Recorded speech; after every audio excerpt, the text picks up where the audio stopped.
noite para todo mundo que está assistindo, sejam muito bem-vindos. Convidada muito especial, que é a consultora da revista Alfa, a Mônica Borini.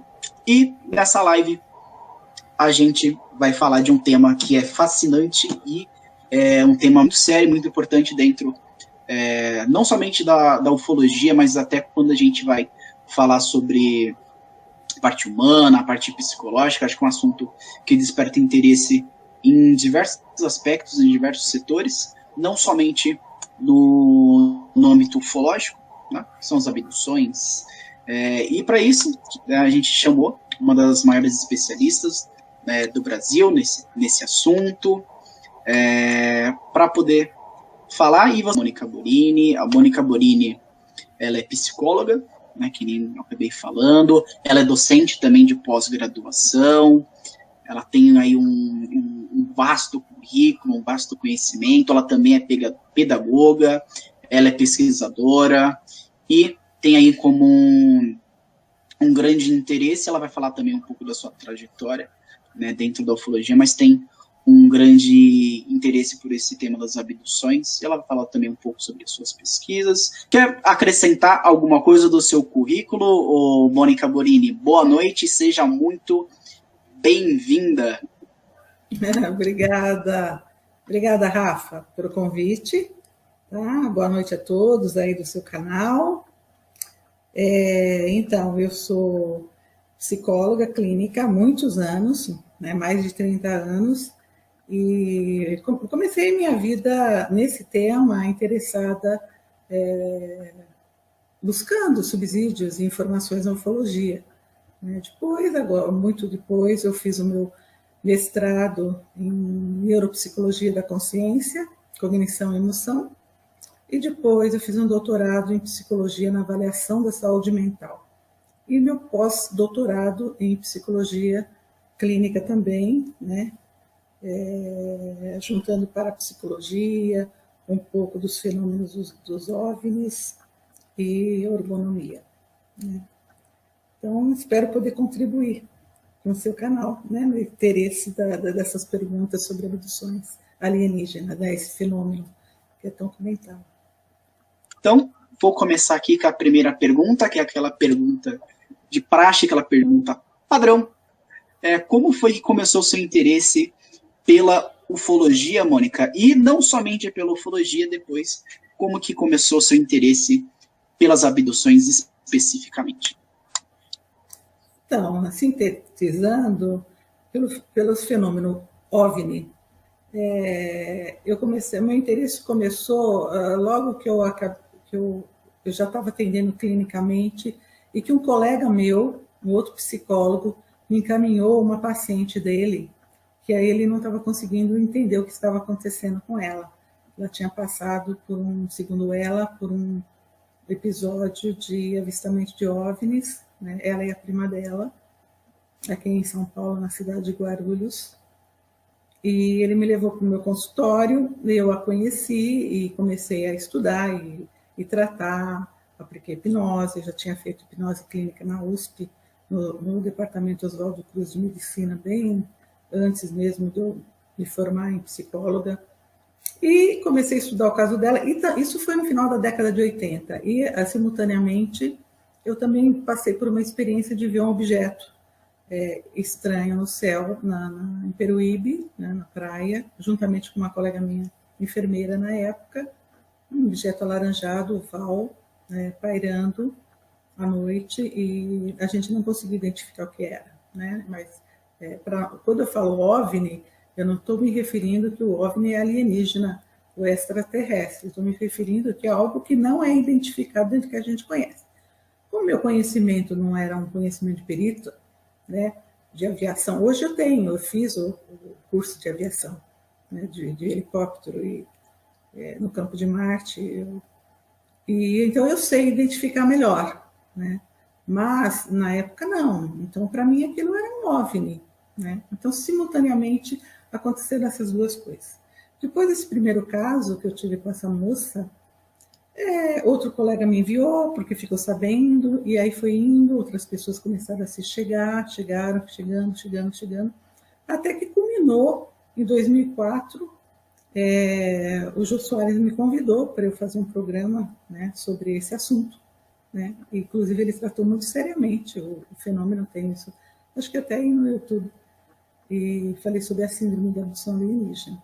Também, em 1999, eu estive no primeiro Fórum Mundial de Ufologia e também proferi uma palestra já preocupada com esse tema, sobre alertas profissionais de saúde sobre a síndrome da abdução alienígena.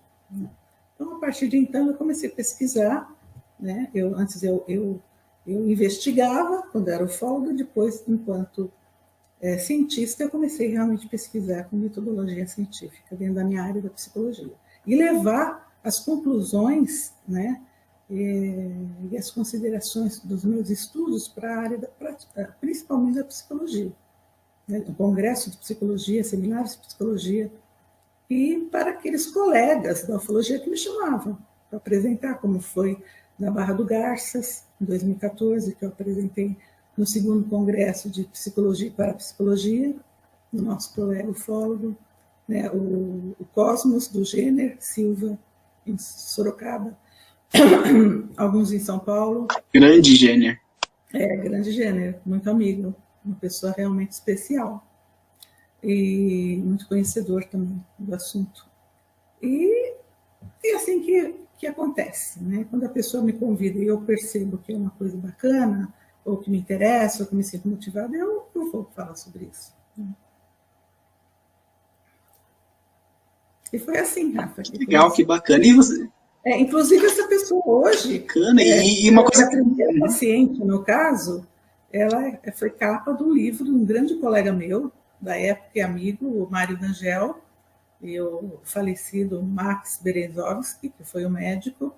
A gente estudava muito junto, porque morávamos próximos, e ela saiu na capa dele, né, quando ele escreveu o livro sobre hipnose,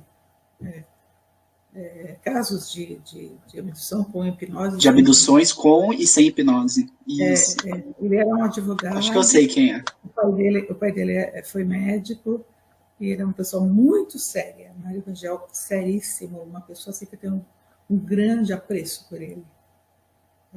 Assim como outros, né, ufólogos da época, Ademar Eugênio de Mello, o próprio Rafael Cury, que é meu amigo há mais de 25 anos, 30 anos, né, outros ufólogos, assim, o próprio General Shoa, ele foi meu amigo, a gente trocava cartas, tem cartas dele assinadas por ele. Quando eu comecei a investigar o fenômeno, ele me convidou para ir em Brasília, uma vez numa reunião, eu fui. Então, assim, pessoas que realmente, naquela época, onde tudo era muito rudimentar, não se tinha internet para investigar, né? A gente queria investigar uma coisa, tinha que ir na biblioteca, ou tinha que se encontrar com os amigos, era uma ou outra revista que trazia esse assunto, né? Então, era assim, tinha que desbravar, foram realmente desbravadores, né? Hoje é tudo muito mais fácil, mais rápido e instantâneo, né? Isso é verdade, né? E a gente tira justamente pela nossa conversa, né? Você tá aí na sua casa, na sua cidade, tô aqui na minha, e a gente tá aqui debatendo um assunto, né? Muito importante, muito interessante. Uma ficção, né? De Júlio Verne e da Jornada nas Estrelas. Hoje já é uma realidade, né? Estamos aqui online, ao vivo, onde o tempo e espaço praticamente não existe, né? Verdade. E você falou, né, de grandes ufólogos, alguns, infelizmente, né, não tive a grande oportunidade de conhecer. Você citou o Jenner. Cara, Jenner é muito gente boa. Nossa, eu gosto muito, muito do Jenner. Eu gosto de bastante gente, mas você falou do Jenner. Eu me lembrei que eu conheci o Jenner, acho que foi no evento em Peruíbe, se eu não estiver enganado. Foi em Peruíbe, me lembro que tava o Jenner, me lembro que tava o Wallace Albino também, que é um cara que eu gosto pra caramba. Que falava dos círculos, né? Sim. Isso. Não, uma pessoa sensacional, de alta credibilidade e de um conhecimento de ufologia muito grande. Mas não esqueça e o legal que você falou... Não esqueça da nossa entrevista, hein? 12 páginas aqui de respostas. Verdade, verdade. E você falou um negócio legal, né, também, vamos dizer assim, do seu currículo, que você também tem formação, né, de conhecimento aéreo, né, conhecimento aí de piloto Sim, de helicóptero. sim, eu Isso é fiz o curso. sensacional. Isso não é muito comum, assim, para quem pesquisa o tema, né? É claro que tem casos, por exemplo, eu sou um ex-piloto, e a pessoa acaba se interessando, entrando em ufologia, mas eu acho que meio que o inverso não é tão comum, né? Isso é Não, legal, isso é não, bacana. eu era, É, na minha classe tinha 40 homens e eu e mais uma de mulher, só fazendo o curso, na época. Isso foi em 2000 e, que legal. acho que 2005, mais ou menos. Que legal. Já vou mandar uma pergunta aqui. O quão confiável seria a mente humana? E as lembranças, as memórias na qual armazenamos ao decorrer do tempo e de experiência que nós temos, o quanto que isso seria confiável? Eu acho que, no caso, né, você está se referindo praticamente não tanto à mente, mas sim às nossas memórias, né? Memória E, é uma área da psicologia, é estudado dentro da área, na ciência, na academia da psicologia, porque ela faz parte das cognições humanas, do lado da cognitivo. Cognição, percepção, memória, raciocínio, né, e atenção. A minha área da atenção, né? O meu mestrado é na área da atenção. Mas tem pessoas que estudam memória, né? E o que acontece? Os últimos pesquisadores que atualizaram o estudo sobre a memória, eles perceberam, fazendo experimentos, que as pessoas distorciam as memórias, né? O que eles chamam de falsas memórias, né? E esses estudos de falsa memória não é atual. Freud já estudava isso, tá? Janet também. Isso em 1900. Começaram a estudar casos de crianças com falsas memórias. E veio até os dias atuais, né? E começou a ser atualizado em 1970, depois em 96, e foi vindo. E o que se constatou? Que as pessoas podem distorcer as memórias. Então, assim, por quê? Houve um tremendo bufluá nos Estados Unidos, uma época, que uma pessoa entrou com um processo, eu não lembro se era com um padrasto, com o que era, por conta de abuso sexual na infância. Uma pessoa adulta, uma mulher adulta. E ela tinha feito sim, tratamento a vida inteira psicológico. E aí, quando ela alegou isso, as pessoas que defendiam o réu começaram a dizer que era uma memória falsa, e começaram a estudar isso e perceberam que realmente sim, podem se distorcer as memórias. A pessoa ela pode, em lacunas do que ela não se recorda, preencher com coisas que não são reais, muitas vezes, né?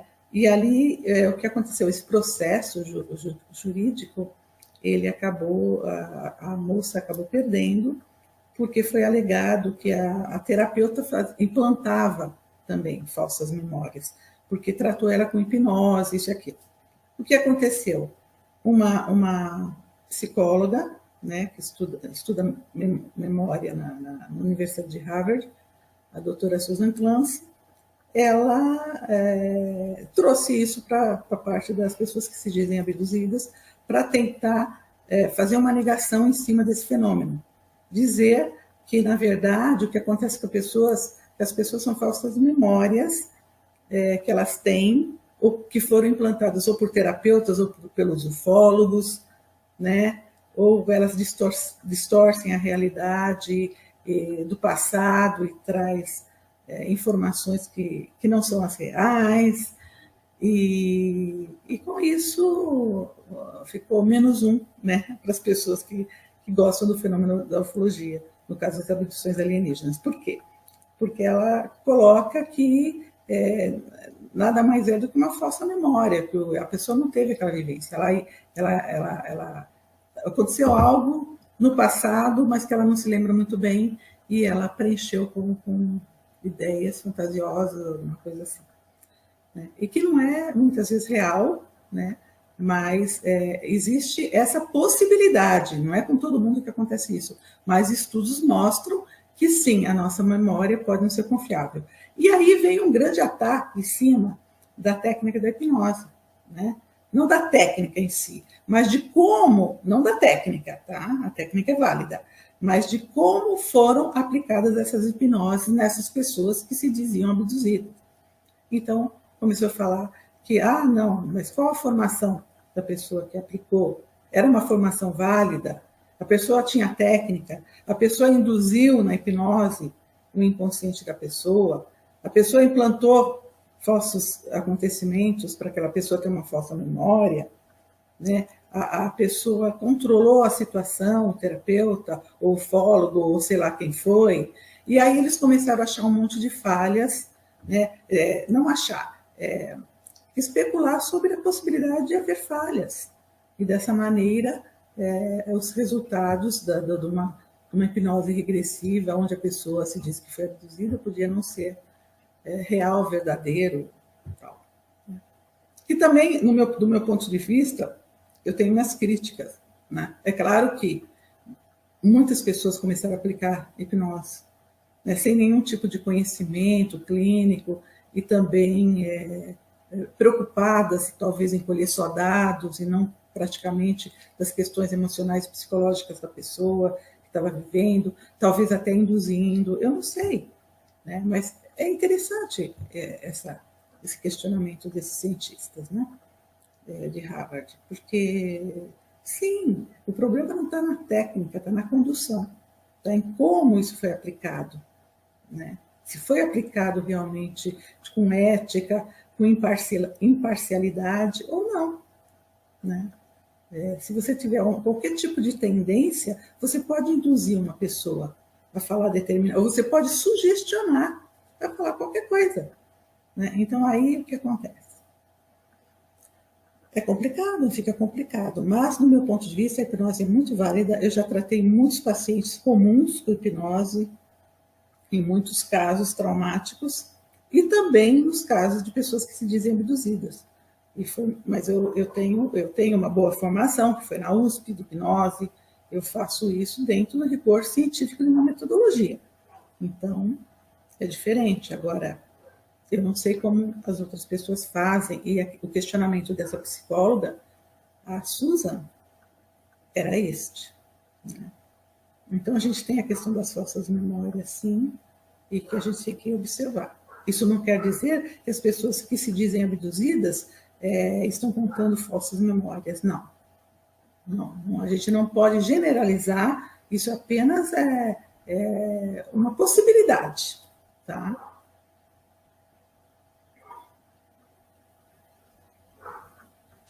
Legal.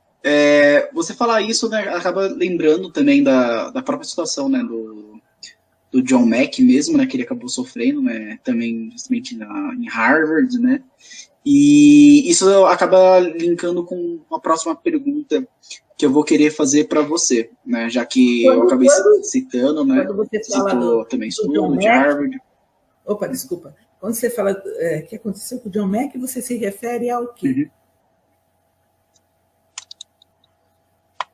Que ele, a partir da comunidade científica de própria Harvard, que acabou fazendo um dossiê, uma investigação, né, sobre o trabalho dele, sobre a questão do uso da hipnose, sobre a eficácia ou não da pesquisa com abduzidos, né, porque ele afirmava que sim, existiam os abduzidos, as abduções eram reais, era assim de origem terrestre. Então Harvard acabou fazendo uma ampla investigação, né, sobre ele, sobre o trabalho dele, sobre a metodologia, e isso acabou meio que colocando em xeque, inclusive, também o próprio uso da hipnose, né, de uma forma geral.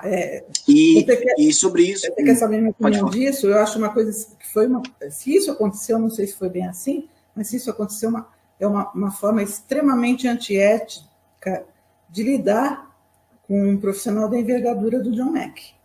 Né? Ninguém teria o direito de fazer esse tipo de coisa, porque estavam muito incomodados com o tema abduções, pelo jeito.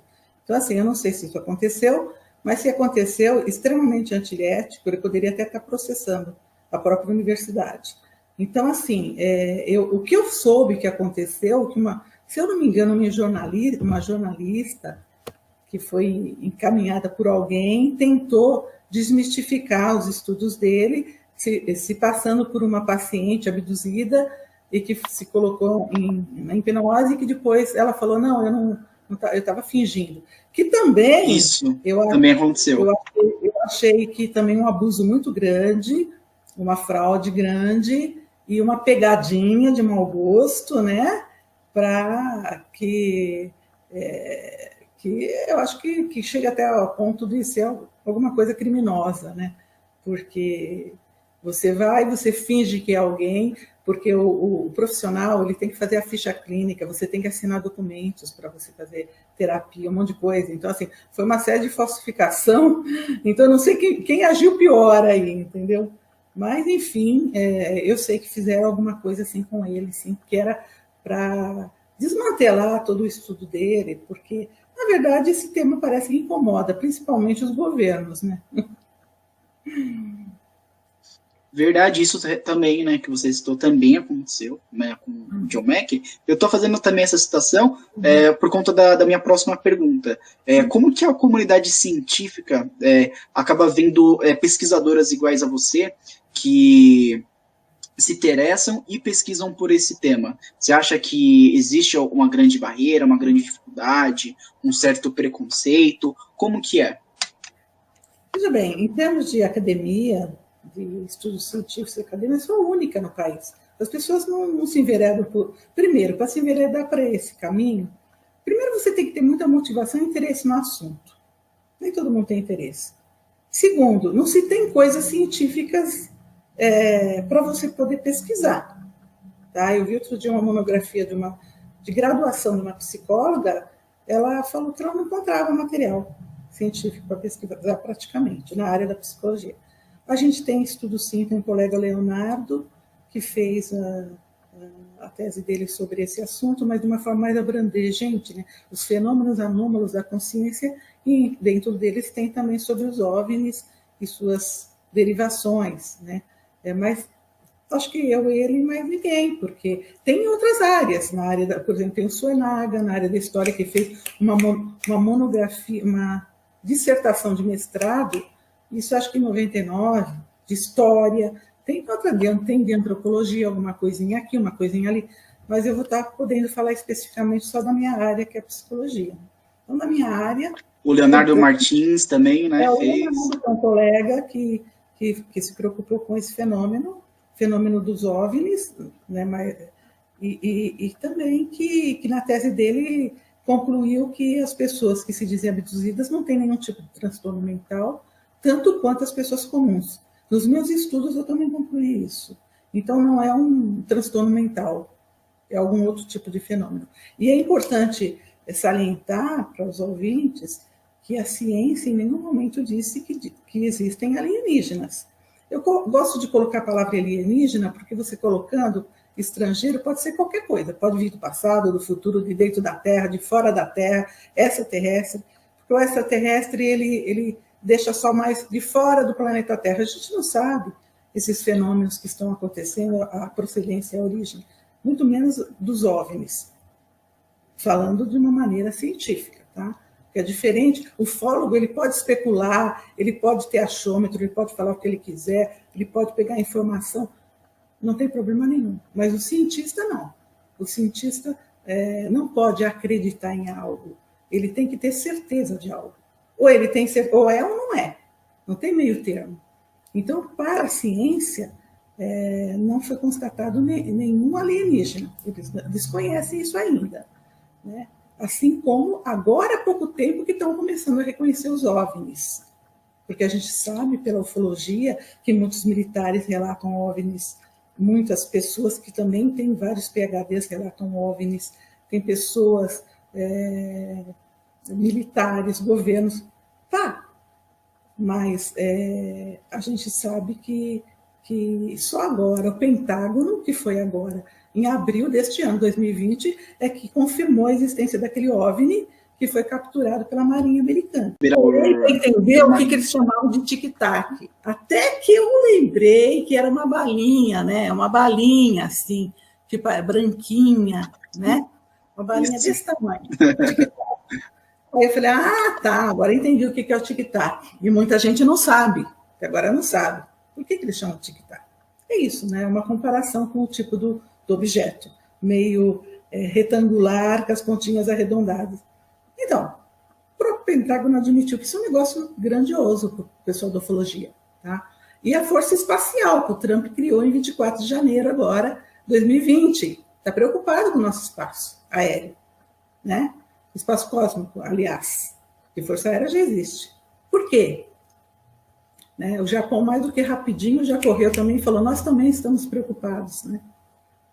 Então, em termos da questão de OVNIs, o nosso governo já abriu os arquivos, graças à ufologia também, né? E os governos de muitos lugares do mundo. O próprio Nick Pop fala muito sobre isso, né? Você acha que entrevistou ele? Então, ele era do governo. Isso, entrevistei. Então, coloca muito essa questão, né? Os governos, então a gente tem fotos, a gente tem relatos, a gente tem tudo isso. Então o governo abriu os arquivos de tudo isso, mas eles não falam o que é. Ninguém chegou e falou, olha, isso aqui é alienígena, de tal lugar. Então, enquanto a gente não tiver, ou pelos governos ou pela ciência, essa confirmação, qualquer cientista que se preze, ele tem que lidar com isso como uma especulação. Né? Então, é sempre ser as pessoas que se dizem assim, né, diferente. No meu caso, por exemplo, um cientista pode ser um ufólogo, mas um ufólogo não pode ser um cientista, a não ser que ele tenha uma vida acadêmica. Né? Então, é imprudente o cientista falar em base do achômetro, não faz sentido. Então, assim, a gente tem que esperar comprovar. Eu estou vendo indícios aí, e por isso que eu estudo, para comprovar o fenômeno, principalmente da síndrome das abduções alienígenas, que eu dei a primeira palestra, foi no primeiro Fórum Mundial de Ufologia em Brasília, em 99, lá no Parlamento Mundial da LDV, chamando atenção para esse fenômeno. Alerta aos profissionais da saúde sobre a síndrome da abdução alienígena. Porque eu já estava preocupada, e preocupada com os seres humanos. Como as pessoas estavam lidando com isso, caso, de fato, isso fosse uma realidade. Né? Então, assim, vamos também hipotetizar que pode ser uma realidade, porque ou é um transtorno da mente, concorda, Rafa? Ou é uma realidade. Sim, pode ser. Né? Pode ser. Porque não tem uma outra possibilidade.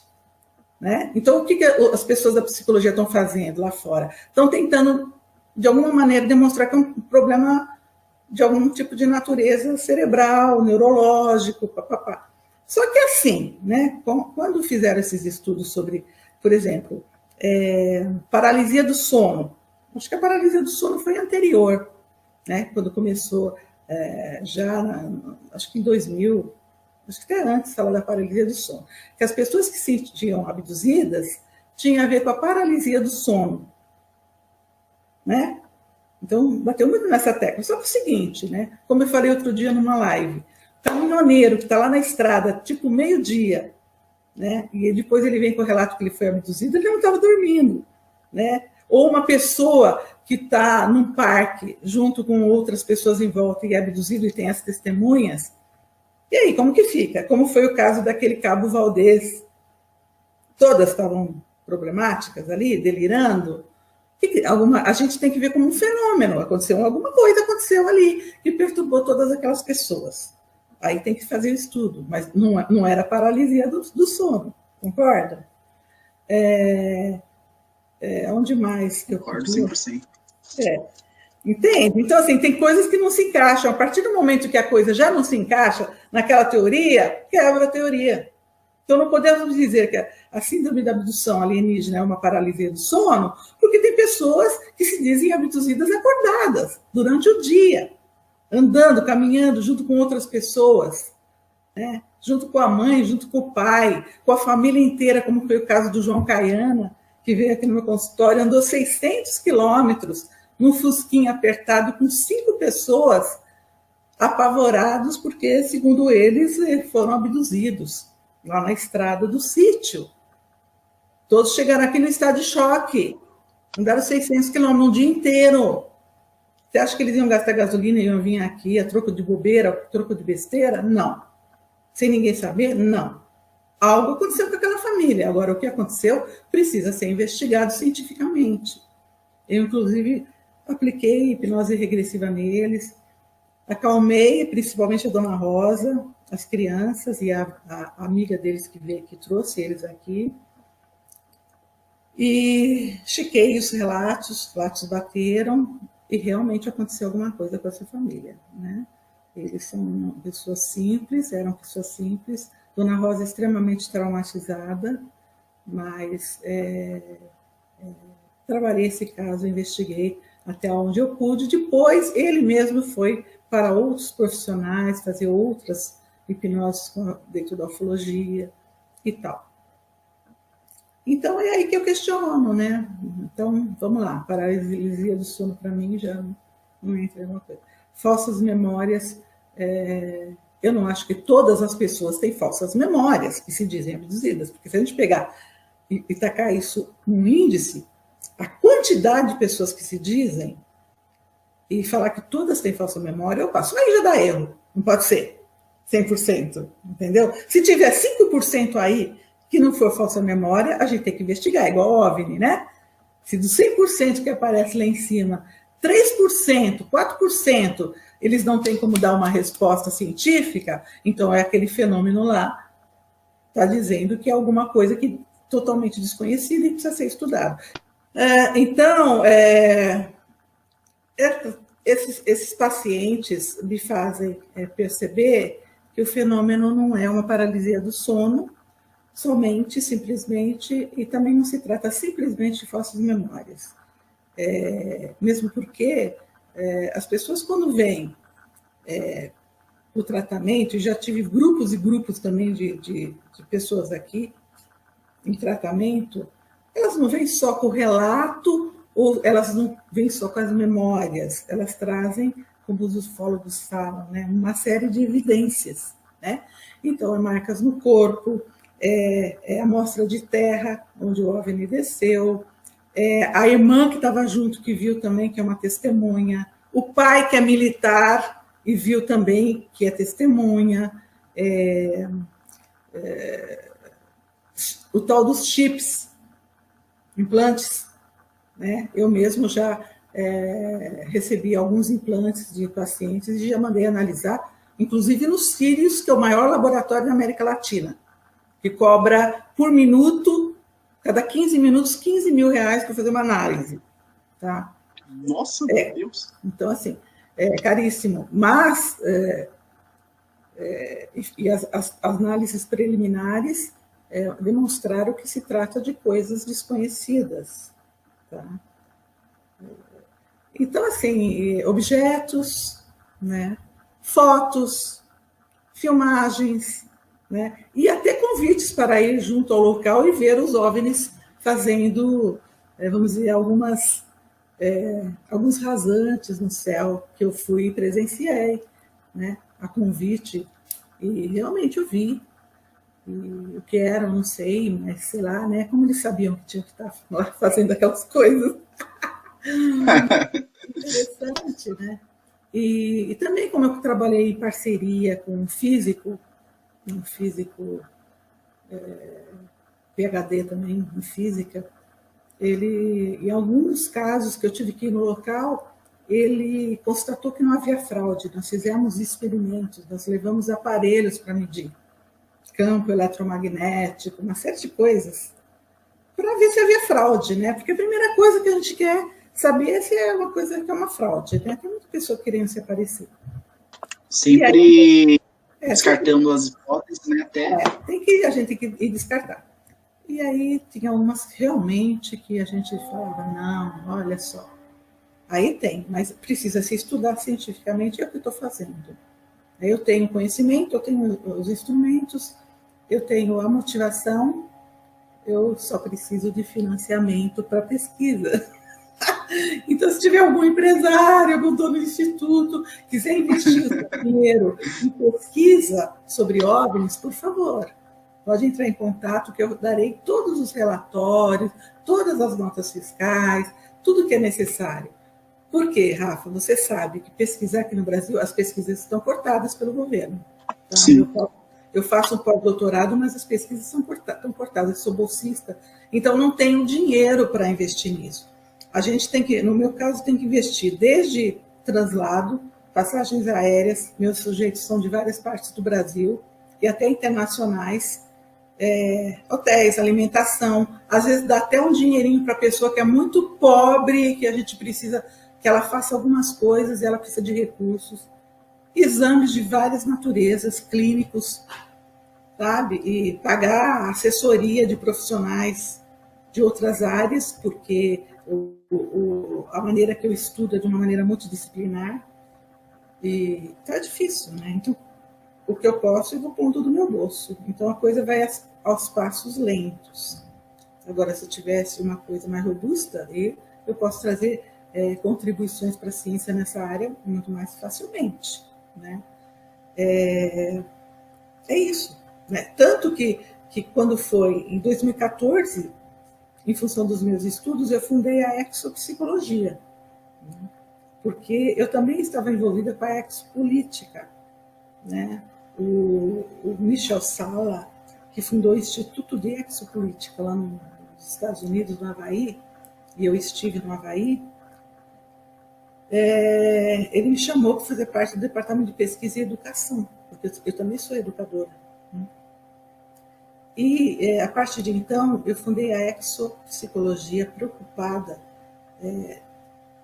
e também percebendo a gama grande que tem isso para estudar dentro da ciência. E na intenção de estudar a mente e comportamento humano, que são atributos da psicologia, em relação específica aos fenômenos OVNIs e abduções alienígenas. E aí eu comecei a fazer pesquisa científica em cima, e uma pesquisa que eu fiz, eu apresentei na Guatemala, em 2014, no 5º Congresso Latino-Americano de Psicologia, com o aval do Conselho Federal de Psicologia, o CRP. Foi muito interessante, vi muitos acadêmicos interessados no tema, apresentei 2 pesquisas quantitativas e publiquei meu livro lá, de Exopsicologia, que é esse aqui. Deixa eu mostrar para você. E depois, porque é tudo dado interessante para a ufologia, por isso que eu estou falando. Né? Esse aqui lá, em 2014. Tem aí na internet, se alguém quiser adquirir. Né? Eu estou fazendo uma revisão agora de conteúdo, porque para atualizar ele, que vai ser lançado agora em dezembro, uma nova atualização. E depois eu voltei para o Brasil e publiquei também mais 2 pesquisas e um livro num congresso de psicologia, também do Conselho Federal de Psicologia, no Paraná, e outro congresso sul-americano de psicologia no Paraná. Também foi muito interessante, muito importante, muita gente interessada, muitos médicos interessados e psicólogos. E, inclusive, eu vou fazer um curso, né, porque eu já tenho um grupo grande querendo. Né, e eu estou sempre deixando para depois, mas eu preciso fazer. Vamos ver o ano que vem se eu me animo. Depois veio a pandemia, né? E depois disso, que acabe logo essa pandemia. Convidada lá pelo nosso colega lá de Barra do Garça, que foi em 2014, que eu apresentei lá também, o Psicologia. Né? Então, eu apresentei em 2 congressos de psicologia, um internacional, um nacional, e um de ufologia, que um ramo da psicologia, né, que é a exopsicologia, preocupada com os fenômenos OVNIs e abduções alienígenas. O que mais? Recebi um convite para levar a exopsicologia para Nagoya, no Japão. Não pude ir por conta de pandemia. Fantástico. Pandemia. Fui convidada e levei a exopsicologia para o Arizona em 2017, né? Phoenix, lugar lindo, maravilhoso, eu não conhecia. Sedona, lindo. E para médicos e psicólogos. Eu levei e apresentei um seminário para eles lá. Então, assim, tem convites, né? Mas tem que esperar agora tudo se acalmar. E eu também trabalho clinicamente com pacientes comuns. Eu também dou workshops, eu ensino. eu faço várias coisas. Então, mas assim, eu tenho paixão por esse assunto, né? Pelos fenômenos anômalos da consciência e pelos OVNIs e o fenômeno da abdução alienígena. Não sei o que são, estou investigando, tenho as minhas ideias sobre isso, que depois aqui na tua entrevista eu vou pôr na sua revista aqui, eu vou estar falando não conclusões, mas assim, o caminho que eu estou seguindo para entender esse fenômeno, o que eu já percebi nesses 30 anos. E então, isso. Legal, e você citou aí a questão da entrevista escrita, né? E a entrevista escrita, para o pessoal aí que está um pouquinho por fora, a gente vai publicar também numa futura edição da revista Alfa. E vamos além, porque o trabalho da Mônica Borini, eu acho que ele precisa ser ainda mais reconhecido, já é reconhecido fora do Brasil, como ela própria citou, né? Mas vamos ampliar ainda mais isso e também tentar fazer essa publicação em outras revistas fora do Brasil para maior conhecimento sobre o trabalho dela, tá? Vou fazer 2 perguntas, mas vou fazer uma por vez para ficar legal aí para a gente trabalhar o tema, tá? Você falou de uma coisa que me deu aqui um estalo aqui que eu falei assim, não posso deixar de perguntar isso, tá? Que eu vou perguntar depois sobre os implantes alienígenas, né? Sobre os tais chips, né? Mas antes de eu fazer essa pergunta e pedir sua opinião sobre, gostaria de saber sobre os abduzidos. O que eles relatam para você, basicamente? O que eles relatam para você e como que é o perfil psicológico desses abduzidos? O que você pode dizer sobre o perfil dessas pessoas? Como elas são? Olha, basicamente normais.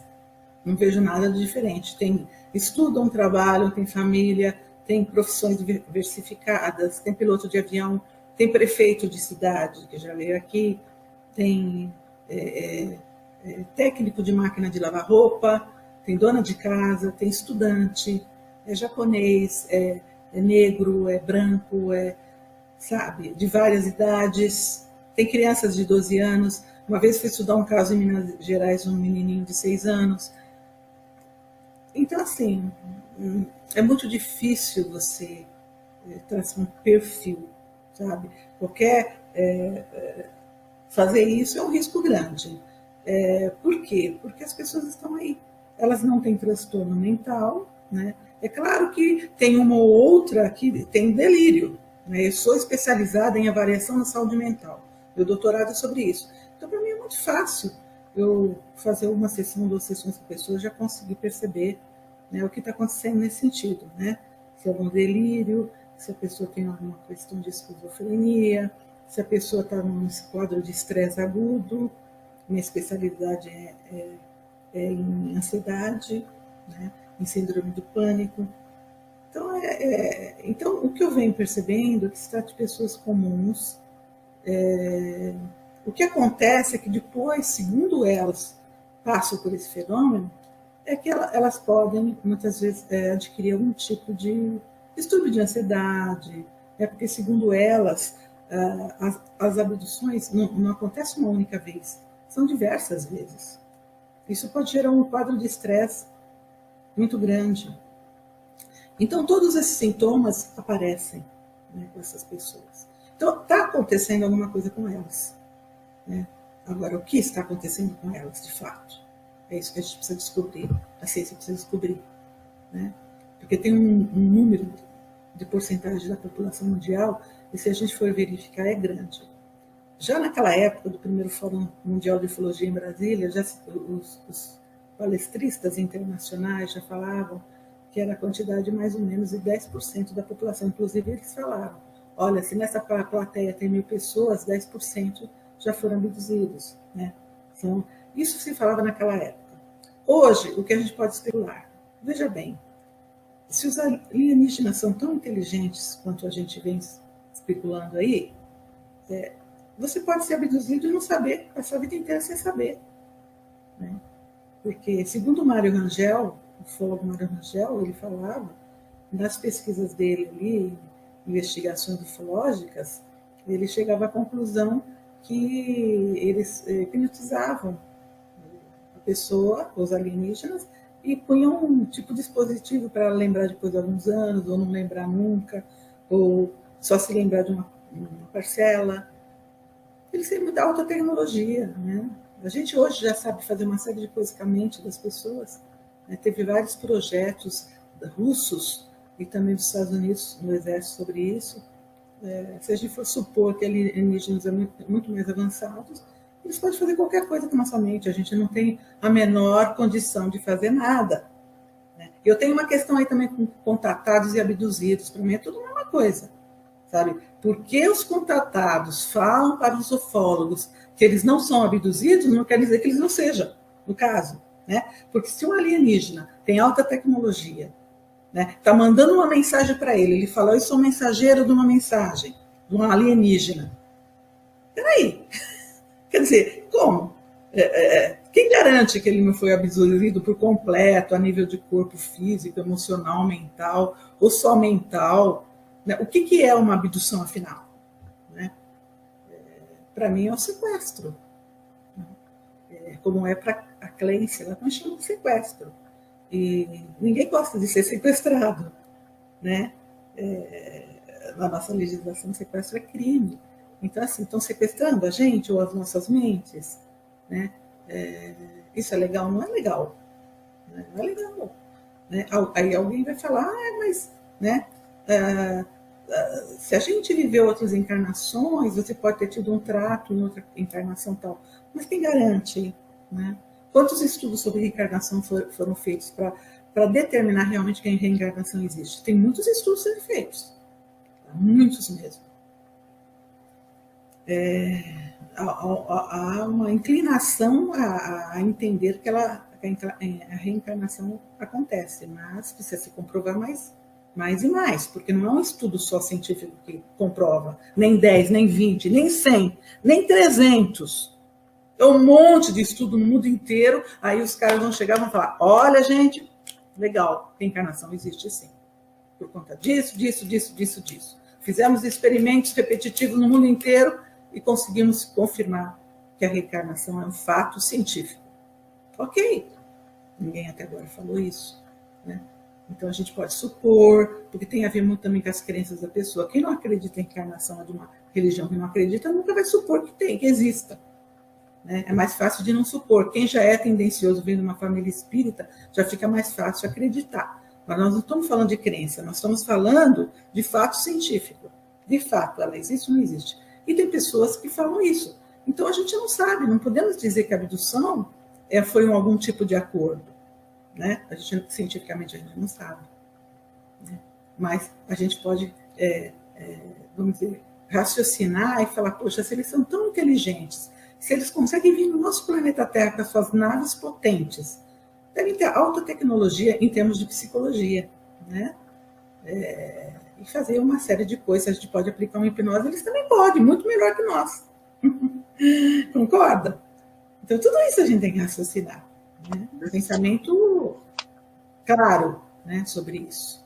Né? E outra coisa, aí vem aquele monte de gente que fala, mas como os alienígenas vão chegar no planeta Terra? São distâncias incomensuráveis. Isso, essa ladainha já era da década de 80. Sabe? Hoje a física já prova. Tem os buracos de minhoca, meu filho. Tem as dobras espaciais. Isso, os multiversos. Ele pode te projetar em um lugar. Se você é muito desenvolvido, como um ET muito desenvolvido, pode se projetar em outro lugar e fazer um contato mente a mente com outra pessoa. Então tem uma série de coisas que a gente tem que pensar de uma maneira futurista. Como estaremos daqui 200 anos, a nossa tecnologia? E começar a imaginar como os ETs já estão. E olha que eles podem estar lá na frente. Né? Muitas raças nem se importando com o que está acontecendo com a gente. Como pode ter raças bélicas, agressivas, como pode ter raças benéficas, espiritualizadas.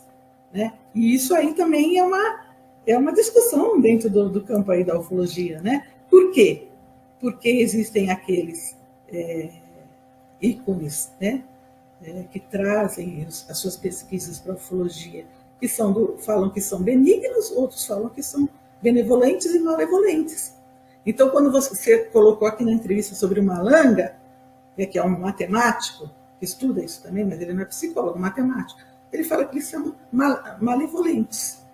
O David Jacobs também, que é um professor de história da Universidade da Pensilvânia, de história da contemporânea, ele também fala, do ponto de vista dele, os ETs são interesseiros e malevolentes. E já o MEC já achava que não, que eles estão expandindo a nossa consciência, querem ver o desenvolvimento da evolução humana, da raça humana, porque eles têm o pé lá atrás do nosso passado. Já faz um link aí com as teorias dos alienígenas do passado. E o Sprinkle, que inclusive esteve aqui no meu instituto, que fundou o meu instituto, Léo Sprinkle, do Wyoming, psicólogo, um ícone da psicologia dentro desses estudos, escreveu seus artigos em 1960, ele já escrevia sobre OVNIs e abduções, fez pesquisa quantitativa e qualitativa na universidade sobre esse assunto, foi um desbravador naquela época. E eu convidei ele, ele veio aqui no instituto, e fizemos uma palestra com ele em 2002, parece, se não me engano, 2002, 2001, e ele já falava isso também, ele acreditava que tinha a ver com a evolução da consciência humana, e que eles são benevolentes. Então, assim, cada um com seu posicionamento de acordo com como pesquisa, cada um desses pesquisadores são acadêmicos, todos têm PhD, mas são em áreas diferentes. Então, a história pesquisa de uma maneira, a matemática de outro jeito, né? A psiquiatria de outro jeito. O MEC era médico, né? O Sprinkle era psicólogo, pesquisa do jeito que eu pesquiso, porque eu sou psicólogo também, é a minha área, e tem o que concerne, né? O que compete à minha área, eu não entro na área dos outros, né? Então, que são coisas que vamos descobrindo em áreas diferentes, né? Mas são os fenômenos, todos têm interesse pelo fenômeno. É claro que um Malanga vai conseguir fazer equações matemáticas referente até essa questão alienígena 1000 vezes melhor do que eu. Agora, em termos de psicologia, eu vou fazer 1000 vezes melhor que ele. Pode ser que algumas coisas que ele colocou lá eu vou discutir e questionar, não, isso aqui não faz sentido nenhum, né? Porque ele não entende, talvez, dessa área. E assim é. O que precisa são esses cientistas se conversarem sobre o assunto. Tem um networking, né, sobre... Eu acho que isso que está faltando. Não acontece mesmo. Porque são muito raros e poucos pesquisadores acadêmicos sobre isso.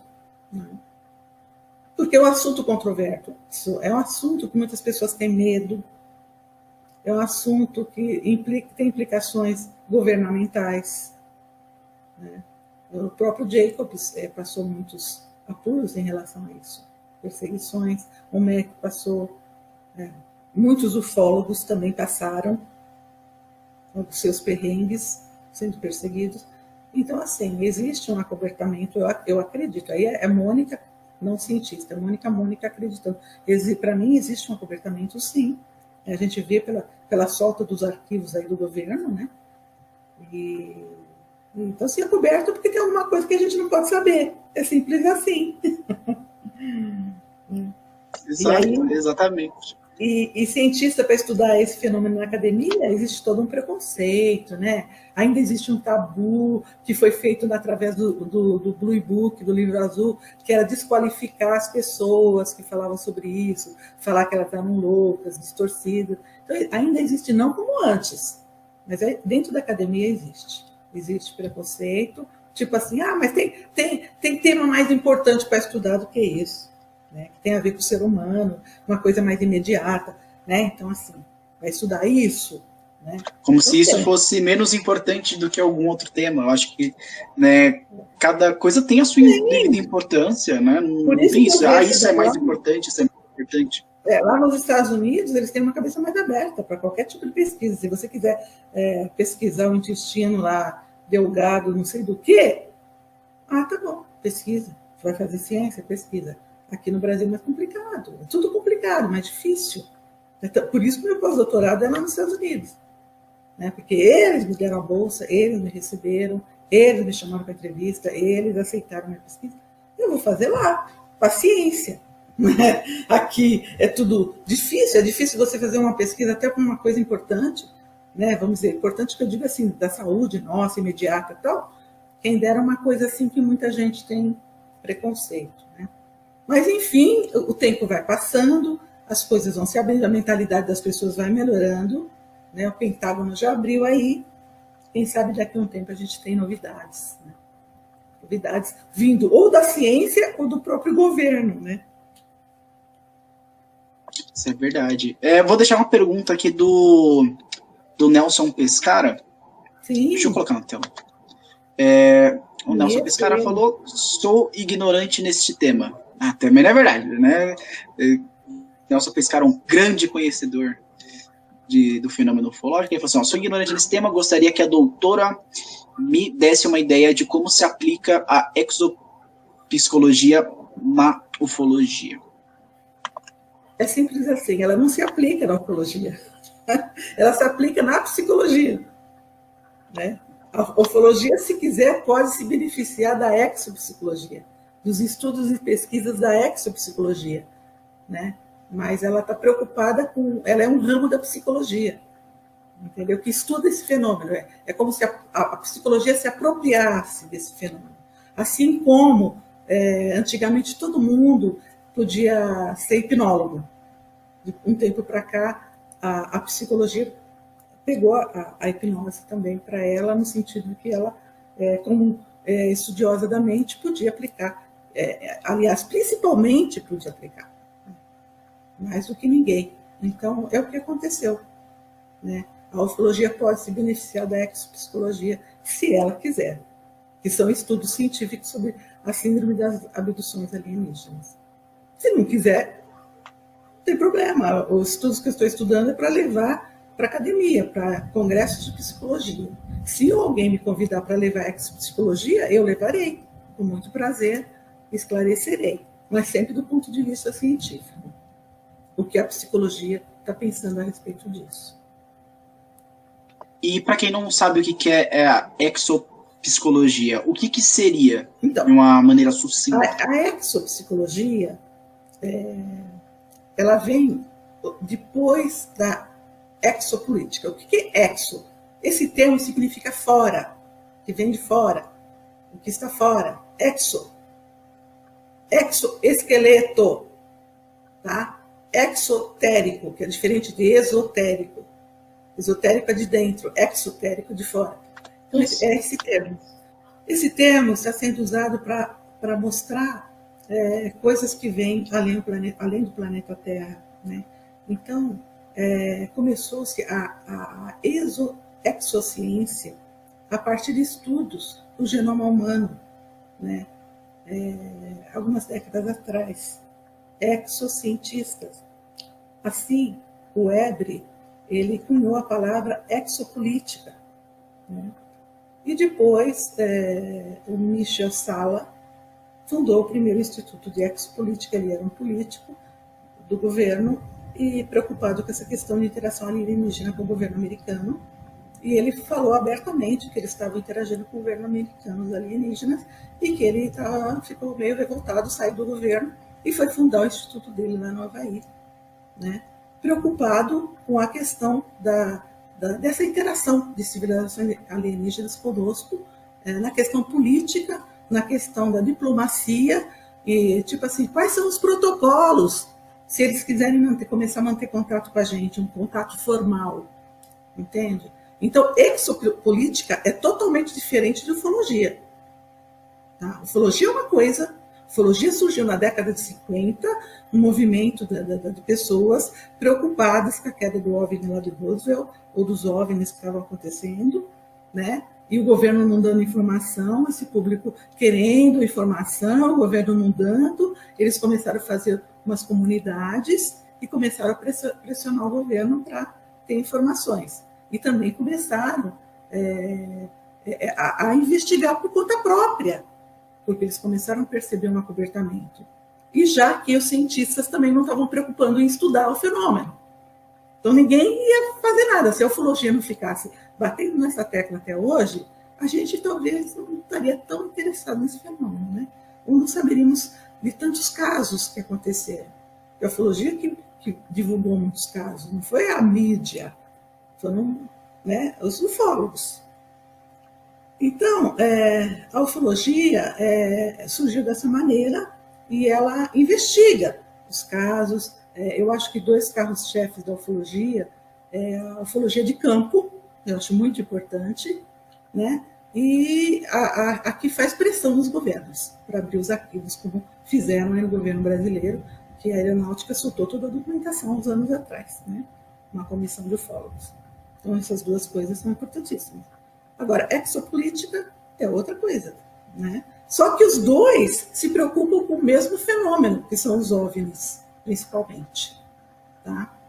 Então, quando ele fundou esse instituto nos Estados Unidos, que quando ele me convidou, que foi em acho que foi 2010, 2009, e eu estou lá, você pode abrir lá, meu nome está o primeiro da lista lá, você pode olhar, olha lá nos representantes de pesquisa e educação. E, a partir disso, teve uma americana que fundou a Exoconsciência nos Estados Unidos, a Rebeca, preocupada com essa questão da nossa interação, da nossa consciência com os seres cósmicos, consciência cósmica. Fundou a Exoconsciência. Depois, em 2014, eu fundei a Exopsicologia, que está preocupada com estudos e pesquisas referente à mente e comportamento humano na interação com supostos alienígenas, OVNIs alienígenas. E depois teve o meu amigo Flori Tasca, que fundou o Exodireito, tá? Nós tivemos uma conversa bacana no Diálogos com o Universo, que foi um evento que teve lá do Rafael Cury, ufólogo, pioneiro, um dos pioneiros da ufologia no Brasil, de eventos. Ele que idealizou aquele primeiro Fórum Mundial de Ufologia, lá em Brasília, em 99. Dessa conversa, nós trocamos uma figurinha, eu incentivei ele deu uma orientação para ele e ele fundou o Exodireito. Né? Agora, inclusive, ele me convidou para ser também conselheiro da revista Patovni, que é a revista de Pato Branco. Olha que maravilha! Me convidou, já tinha me convidado antes de você. E também para o evento que ele vai fazer, Cosmovni, que vai ser agora em dezembro, acho que dia 5 de dezembro, Cosmovni. Acho que 2 ou 3 dias de palestra, vou dar uma palestra também sobre um possível cenário, né, de um contato alienígena. O que aconteceria, como seria do ponto de vista da psicologia. Eu acho que essa discussão é espetacular, é super importante. E também muito o nosso importante. colega, Entra a política dentro disso. O colega Wendel, ufólogo, está fazendo um projeto de um livro também sobre essa questão também, o impacto do primeiro contato. Ele está organizando um livro onde tem vários autores, a maioria é ufólogos, e me convidou para escrever um capítulo sobre isso também. Vai sair agora no começo de 2020. É uma iniciativa interessante, também preocupado com essa questão do primeiro contato, o que aconteceria, como que a sensacional. Como que Então, e aí, depois do Flori que fundou o Exodireito, a gente sabe que há uns anos atrás foi fundado na Alemanha a Exosociologia, por 2 sociólogos, tá? Preocupados com essa questão, além do planeta Terra também, né? Estudos dessa comunidade cósmica. Então, é assim que está. A gente já tem uns exos por aí, né? Eu, de alguma maneira, estou também encaixada na exopolítica. Por outro lado, também não posso deixar as minhas raízes de ufóloga. Eu fui muitos anos, eu estudei o caso do Capão Redondo, do menino, eu estudei o caso da Beth, eu estudei vários casos em Peruíbe, eu estudei muitos casos e levei para alguns ufólogos, levei muitos casos com Max Berentzovsky também. Porque eu vejo assim, muita gente se diz ufólogo, mas a própria pessoa se intitula ufólogo, mas de contribuição para a ufologia não contribui com nada. Só se diz ufólogo. Eu sou ufólogo. Não é porque eu me interesso pelo assunto, eu sou ufólogo. Não. O ufólogo tem que fazer alguma coisa em função da ufologia. né? Criaram até uma palavra para isso, né? Ufófilo, que é quem se interessa por ufologia, mas não quer dizer ou vai que fazer pesquisa de campo, ou faz pesquisa, ou faz entra numa comissão para pressionar governo, faz alguma coisa, né? Ou vai atrás de entrevistar casos, como o colega que me entrevistou, né, ali da... lá da... Como chama aquele lugar que tem... Agora não me vem, mas vou me lembrar o nome dele. É que eu conheci ele há pouco tempo. Então, assim, tem muita gente que... O Marcos, a Aurélio Leal, que estuda aí o Pau de Galinha. O Marcão. Depois que aqueles ufólogos abandonaram o caso lá atrás, né? Ele pegou, estuda agora, tal, né? Vai para campo. E é importante reabrir esses casos, né? Você vê produção muito desse pessoal, né? Isso. E aí traz informações, investigações, e a gente pode ficar para o que está acontecendo. Então, isso contribui muito para a ciência, porque, pelo menos para mim, eu não posso negar meu berço, que foi na ufologia, e, inclusive eu fundei um grupo de ufologia no final da década de 80, chamada GEUFO. Tínhamos 25 pessoas, todos profissionais, desde biólogo, astrofísico, e a gente fazia pesquisa e compartilhava as pesquisas, assim, investigação, né? Porque nós não éramos acadêmicos na época, nós éramos graduados. Então e ufólogos, então a gente trocava as pesquisas entre a gente às vezes publicava. Eu publiquei um artigo na revista UFO, na revista 88, sobre a minha preocupação com a síndrome da missão alienígena. Naquela época, eu criei a primeira clínica para tratamento de pessoas que se diziam abduzidas. Está lá na revista, né? Na revista UFO. Estresse pós-traumático, no caso de pessoas que se diziam abduzidas. Então, faz um tempão, né? Eu estou vindo com isso aí e cada vez eu vou descobrindo mais coisas e me interessando, e estou percebendo que as informações estão chegando, né? Não sei se vai ser na nossa geração, viu, Rafa? Que a gente vai desvelar esse mistério dos abduzidos. Tomara. Não sei. Tomara. Seja, né? Porque esse fenômeno já está aí, ó, desde aquelas pinturas antigas rupestres, desde das pinturas medievais. Milhares de anos já. Consiga saber, né?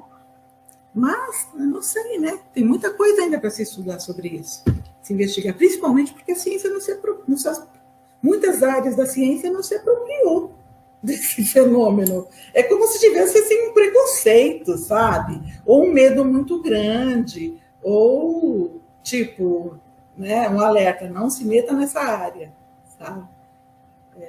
Que tem que estudar de uma maneira nua e crua, né, de uma maneira focada, como se estuda qualquer fenômeno das ciências, entendeu? É o meu ponto de vista, é o que eu faço. Fazer uma pergunta aqui, e até emendar com a pergunta do Marco Grey, sobre os implantes alienígenas. O que você tem a dizer sobre esses implantes? E ele lança aqui, ó, qual foi o resultado dos chips que você analisou no laboratório que você citou? Acho que é Sirius, né, o nome do laboratório que você falou, é isso? Sim. Isso. Qual foi a análise que teve? O que você acha que seriam esses chips? Qual o intuito deles? Para que serve? Pré-análises. Porque logo depois, esse meu parceiro de pesquisa, ele saiu do laboratório. Ele foi dar aula numa outra universidade. Mas foram feitas preliminares constatando que o corte, por exemplo, de um específico, eu vou falar, o corte era muito preciso e muito microscópico, era impossível fazer uma delineação naquele retângulo, não existe ferramenta que conseguiria, né? Tinha algumas inscrições que não dava nem para ler o que era, isso visto no microscópico eletrônico, né? E a cor metalizada era cor dourada, tipo ouro, tinha substâncias como cálcio, porque saiu da boca, da garganta, sei lá, que lugar do paciente, mas tinha, então comprovou a história que tinha saído da boca, né, porque pelo menos tinha cálcio incrustado. E E nós paramos por aí nesse... E outras informações eu não posso estar dando assim, sem ler o relatório detalhadamente, expondo a público assim. São dados científicos, né? Que para poder vir a público tem que ser colocado em artigos científicos. Eu não posso ficar falando assim. Agora, esses implantes, eu não sei o que são, né? Eu não vi ninguém retirar um implante na minha presença. Sempre foram trazidos para mim, da história da pessoa, a pessoa contando uma história de como aquilo surgiu, de quem veio, como veio. Né? E então eu não sei. Sei que tem em vários lugares, tem no braço, tem na cabeça, tem na garganta. Uma vez eu tive uma pessoa que tinha um implante enorme na garganta. Segundo ele, era um implante, né? Não sei se é também, né? Porque tanta gente fala tanta coisa e a gente não deve confiar só nas falas, né? A gente tem que ter evidências científicas, que é diferente da evidência na jurisprudência, né? Provas são diferentes das provas. Prova para o direito é uma coisa, prova para a ciência é outra. Depende da ciência, você tem que fazer uma análise de dados e tem que bater tudo certinho. Então é isso. Acho que a pergunta que ele fez foi sobre isso, né? Isso. Vou fazer uma outra pergunta agora. O David Jacobs e também o Buddy Hawkins, principalmente o David Jacobs, tá? Eles levantam que as abduções seria também um fenômeno hereditário, ou seja, passado de mãe para filho, ou de pai para filho, enfim, seria um fenômeno hereditário. Você acredita que realmente ele seria um fenômeno hereditário mesmo? Ou você acha que poderia significar alguma psicopatologia ainda desconhecida? Então, eu vou cair naquilo que eu te falei, né? Cientista não acredita. Cientista sabe. Ou sabe ou não sabe. Tá? E também não acha. O que eu vejo do pensamento de Jacobs e também do Buddy Hopkins é que eles, dentro do que eles pesquisaram, eles acham sim, eles pensam sim que é uma hereditariedade, como se passasse, por exemplo, se uma pessoa, segundo eles, foi abduzida, o filho seria, o neto seria, o tataraneto poderia ser, 4 gerações. Isso eu já ouvi falar de muitas pessoas que pesquisam em outras áreas, não na minha, né? Inclusive, o Dr. Leo Sprinkle, esse psicólogo do Wyoming, ele falava mais do que isso. Ele escreveu um livro falando que as abduções também se perpetuavam por diversas reencarnações. Esse é o livro que ele escreveu. Né? Segundo ele pesquisou reencarnação na Universidade do Wyoming e o fenômeno da abdução, e ele colocava isso. Ele coloca isso. Que não só tem essa questão hereditária, como tem genética, como tem também reencarnação. É como se eles pegassem uma linhagem e acompanhassem, né, de alguma maneira. Agora, o Buddy Hopkins, você falou do Buddy Hopkins, o Buddy Hopkins foi famoso, principalmente dentro da ufologia, porque foi ele que começou a juntar as pessoas, né, e compilar as histórias, principalmente de mulheres que se diziam abduzidas e tal. Foi ele que apresentou o grupo dele, dessas mulheres, para o Dr. John Mack. Foi o Buddy Hopkins. Né? Foi aí que o Mack começou a investigar lá o grupo do Buddy Hopkins e começou a eleger umas pessoas para estudar e começou a achar que ali realmente já estava acontecendo alguma coisa. Sim, ele que inseriu mesmo. Né? Ele cita, acho que até no primeiro livro também, né, essa história o que é o nome do livro? Vida Secreta, né? Secret Life, que é um livro muito bom, né? É do David Jacobs. David Jacobs, isso. Eu estou falando do Mack. O Mack, que escreveu o livro Abduções, né?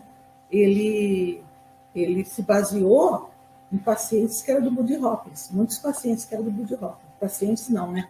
Pessoas. Mas o David Jacobs também, não foi? Ou estou enganado? Não, Jacobs não.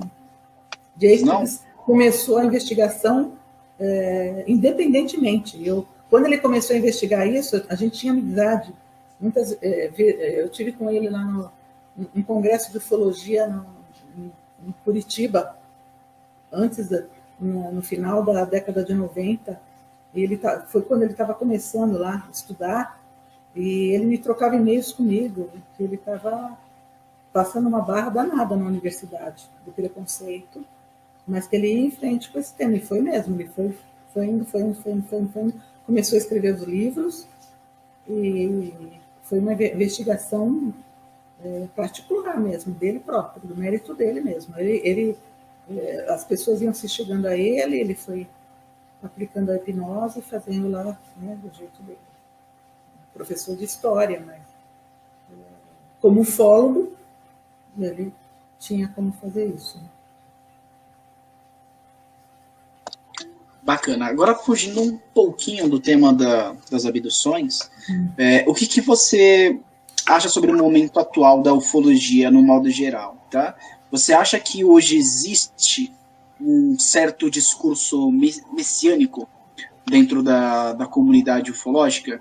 E o que ainda falta para a ufologia crescer e melhorar enquanto área de estudo, Mônica?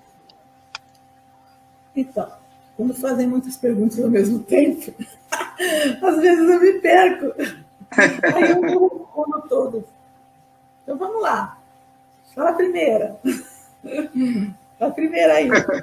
A do discurso messiânico dentro da ufologia. Você acha que existe? Se você está falando, se você se refere a discurso messiânico como algo sobrenatural, né, de devoção, como salvação, né? Messianismo é salvação. É por aí mesmo. A ufologia seria a salvação, pelo amor de Deus. Eu acho absurdo dos absurdos. Tá? Vocês que estão ativas como ufólogos têm que se preocupar com isso. Por quê? A ufologia não pode se transformar numa religião. É como jogar tudo na lata do lixo que foi feito até aqui, nessas décadas com a ufologia.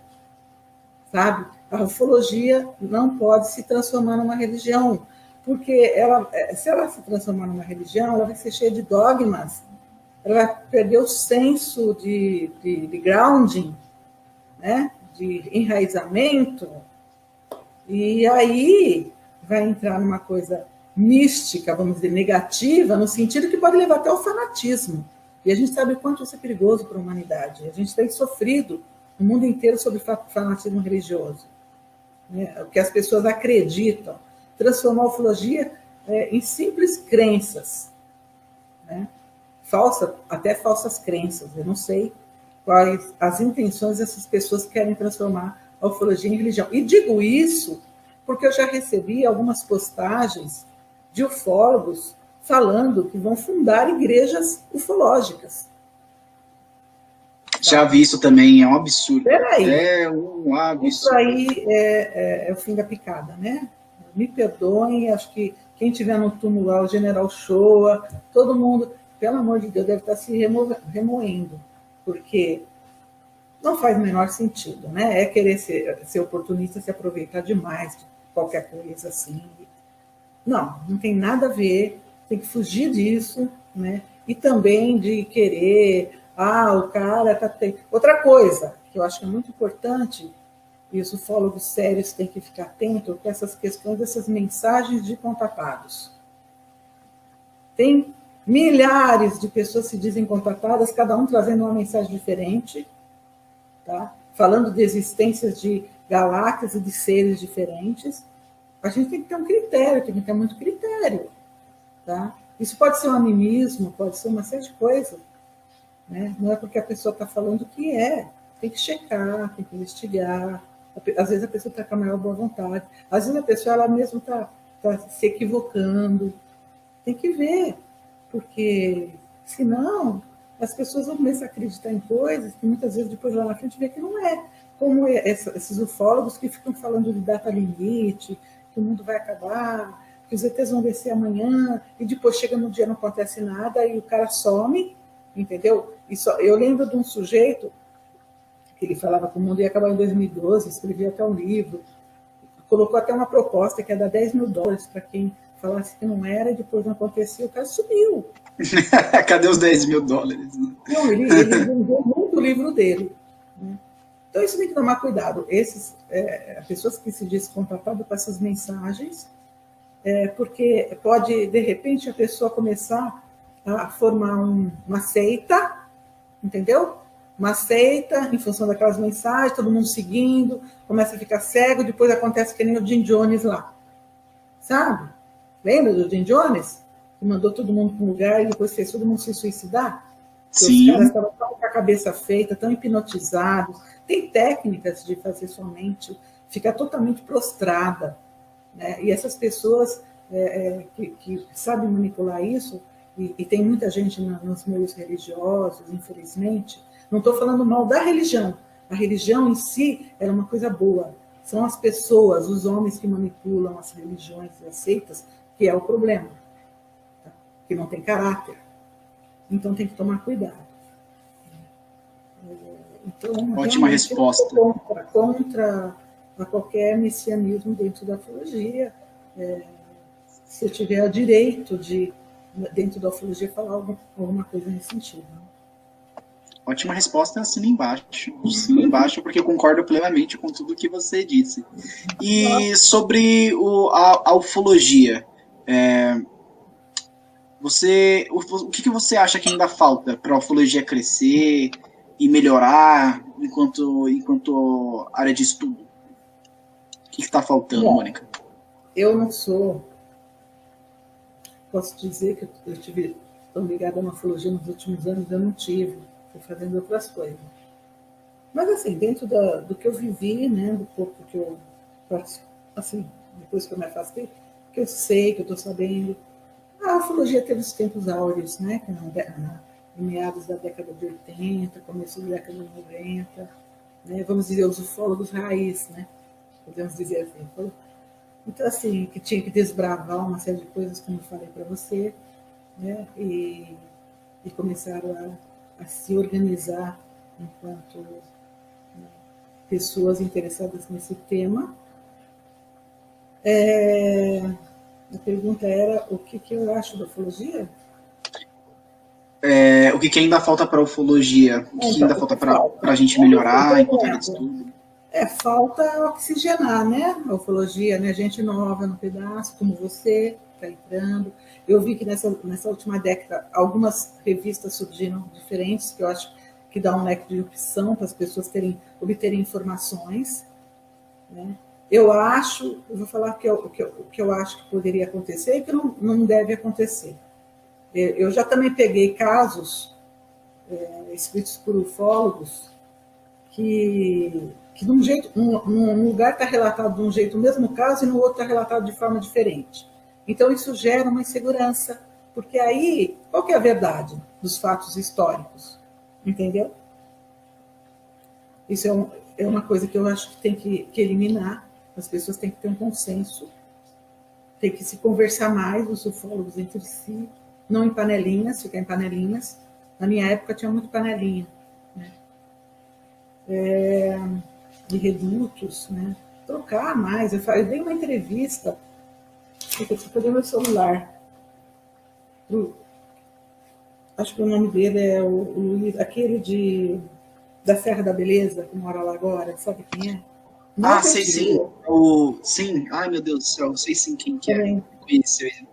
Eu dei uma entrevista de eu falei, eu acho que a ufologia, por exemplo, o código de ética. Eu lembro naquela época o Arismares Baraldi. Arismares Baraldi Dias. Eu conheci ele, a gente se frequentava, ele na minha casa, eu na casa dele.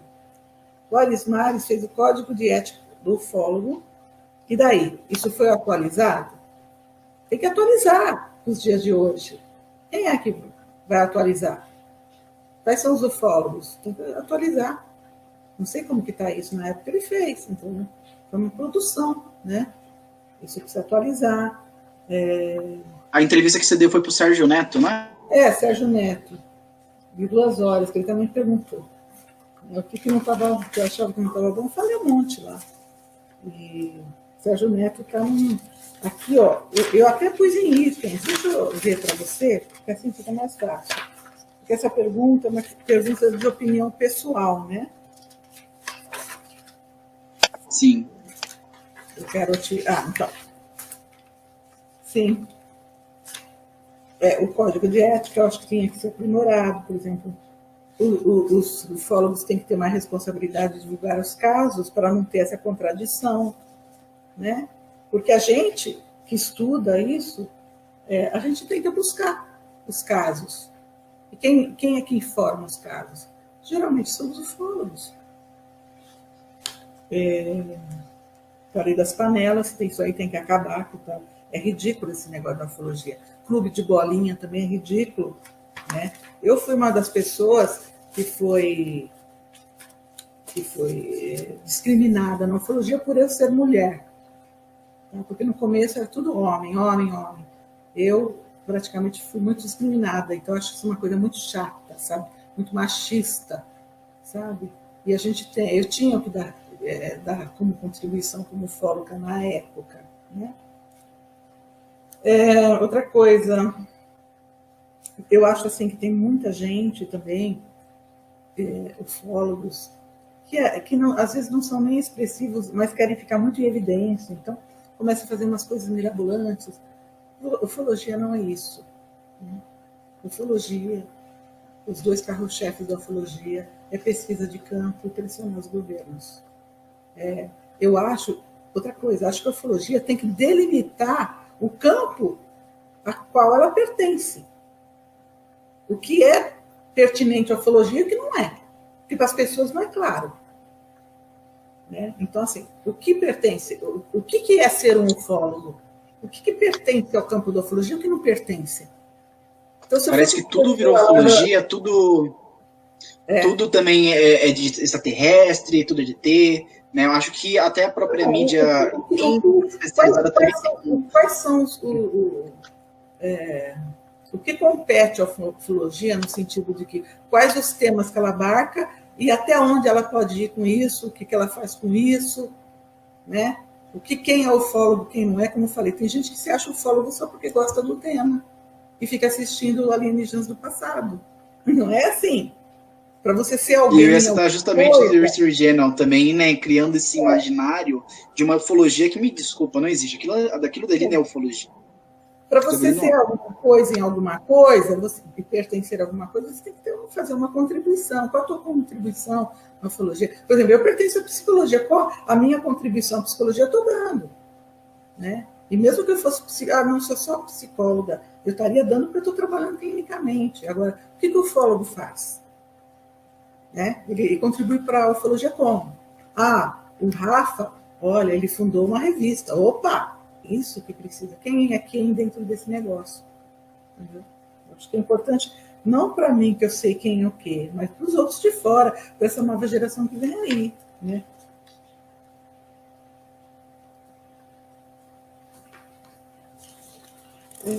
Deixa eu ver se tem mais alguma coisa. Eu acho que é isso. Né? É isso. Eu não posso, eu tenho uma estima pela ufologia, porque eu vim dessa época, né, onde a gente só podia ouvir esse assunto dentro dela. Né? Na academia não existia absolutamente nada. E hoje mesmo ainda não existe poucas coisas, pouca gente estudando. E mesmo no mundo, escassos estudos. Então, como que a gente pode avançar? Entende?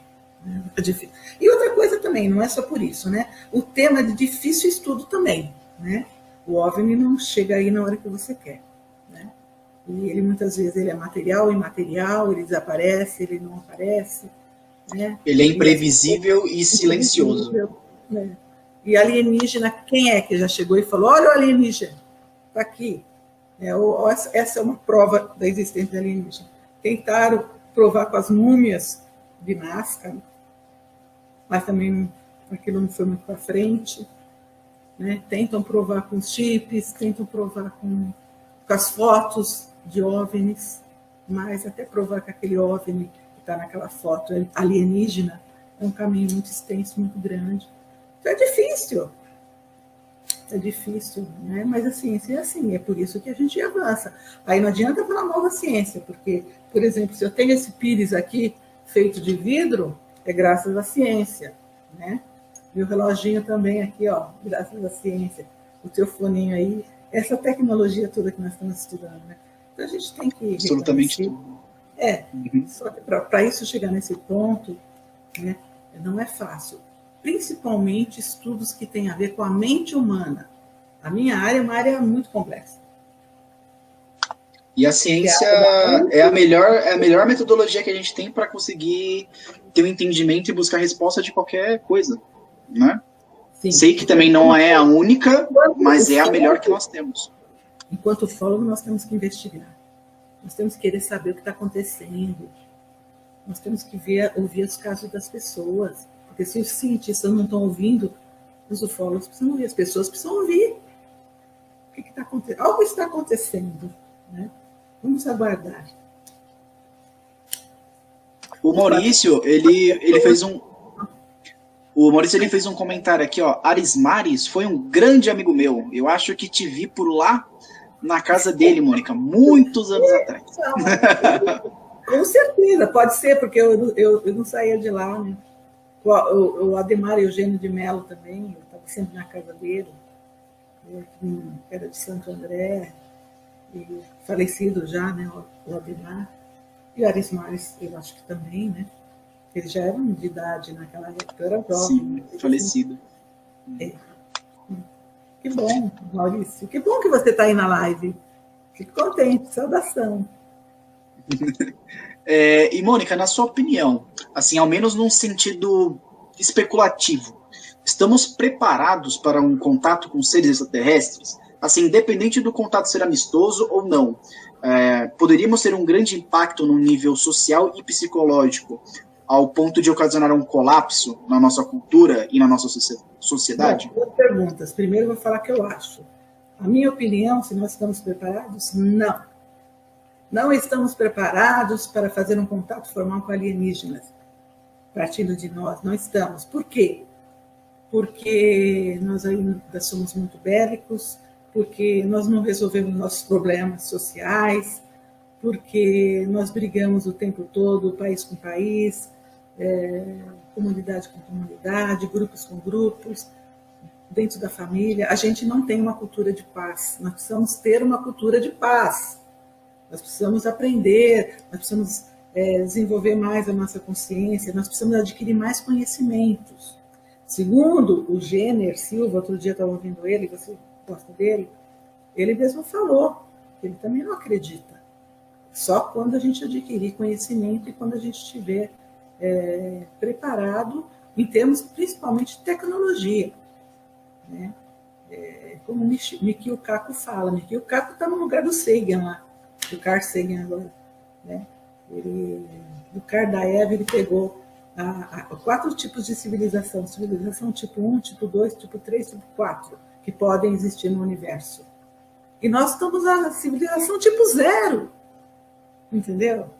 Em todos os sentidos, a gente não conseguiu nem explorar os próprios recursos do nosso próprio planeta, do mar, dos terremotos, dos vulcões, da energia solar, né? Essas civilizações já passam disso. A civilização tipo 1, ela já explora toda a energia do seu astro, da sua estrela, como o Sol, por exemplo.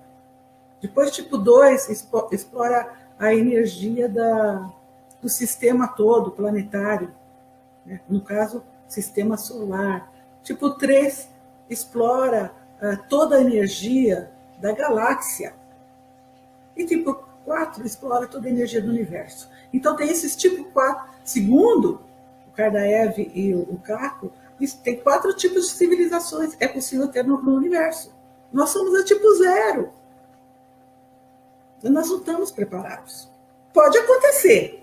Se acontecer, vai ser um Deus nos acuda, né? Vai ser igual a Covid-19 baixou aqui para a gente. A gente com medo, ninguém tem... Aí você pergunta, qual é o cenário? O cenário é desastroso, né? Porque muita gente não acredita nisso, primeiro. né? Muita gente vai acabar toda a crença que ela tem, ela vai ter um choque total. Você falou da Covid, tem gente que não acredita na Covid. Não acredita na Covid. Vai perder chão, sabe, perder chão. Principalmente porque os nossos governos não estão preparando a população para isso. Deveriam estar preparando a população. Porque isso é uma hipótese passível. A equação de Drake mostra isso. A equação de Drake, que fala da possibilidade de existir centenas, milhares de civilizações no planeta, por aí afora, né? E não estou entendendo por que os governos não estão preparando a população. A gente tem na mídia, né, algum tipo de preparação, a gente tem através de jornais, revistas, mas não tem na área da educação, ninguém prepara ninguém para nada.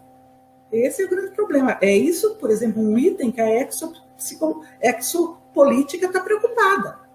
Ações governamentais para preparar a população, a nível de educação, a nível de saúde.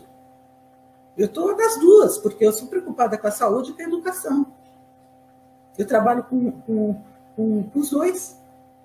E a gente, né, o governo não está fazendo nenhuma política de preparação da sociedade. Não precisava ser explicitamente, entendeu?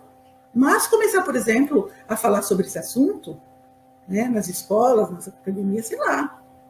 Porque a possibilidade de existir é muito grande. É claro que pode ser que a gente demore centenas de anos para encontrar uma civilização, por conta que quando ela tem o nascimento, o apogeu e o declínio dela em outra região, outra galáxia, e pode ser que quando a nossa tiver acontecido, ali já acabou. E ao contrário, então há um desencontro, tá? Porque são tempo e espaço longínquos, né? Como alguns dizem que já houve vida em Marte, alguns ufólogos, pode ser que houve e já acabou, ou não, entrar para dentro da Terra, né? E que a gente não tem, que chegue lá e não encontre nada, ou na Lua. Mas, por quê? Porque tem essa questão também do espaço-tempo, né? Não estamos olhando para as estrelas no cosmos e elas não estão lá, porque já foram. A gente pensa que está vendo lá, ela agora, mas já morreu há centenas de anos. Já não está mais lá. Então, tem todas essas questões que a gente tem que pensar. E talvez os governos estão mais preocupados com outras coisas mais emergentes, né?